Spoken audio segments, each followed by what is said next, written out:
শ্বশুর বাড়িতে কেউ মা বাবার মতো ভালোবাসে না। আবারও চলে আসলাম ছোট্ট একটা মিনি ব্লগ নিয়ে, কারণ তোমরা মিনি ব্লগগুলো দেখতে ভীষণ ভালোবাসো। শ্বশুর বাড়ির সকলকে যতই তুমি আপন করে নেও না কেন, দিন শেষে কখনোই কিন্তু তারা আপন হবে না।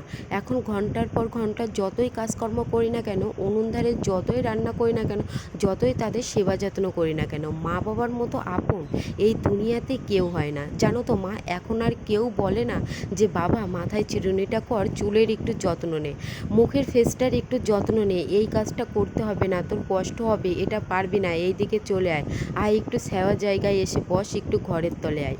কেউ কখনোই তোমাদের মতো এত সুন্দর করে ডেকে নিজের বুকে দুহাত দিয়ে কখনোই আগলে রাখে না। এই তো সকালবেলা উঠেই সংসারে কাজকর্ম করতে শুরু করে দিয়েছি। মেয়েদের জীবনটাই হয়তো এরকম। তো যাই হোক, সংসারে ঝাড়ু দেওয়া কমপ্লিট হয়ে গেছে সকালবেলা উঠেই। এখন আমি সোজা চলে আসলাম বাসি বিছানা তোলার জন্য।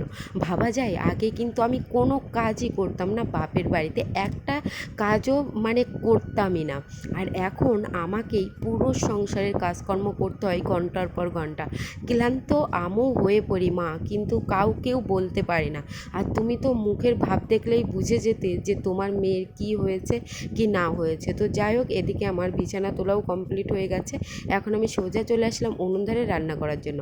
আজকে তোমাদেরকে ভীষণভাবেই মনে পড়ছিল। তো যাই হোক, তবু কিছু করার নেই, এতটা দূর যে আমি হুট করে যেতেও পারবি না। এই তো এখানে আমি রান্নাটাও বসিয়ে দিয়েছি, সংসারের কাজকর্ম সেরে নিয়ে এখন হচ্ছে মাছটা আমি রান্না করে নেব।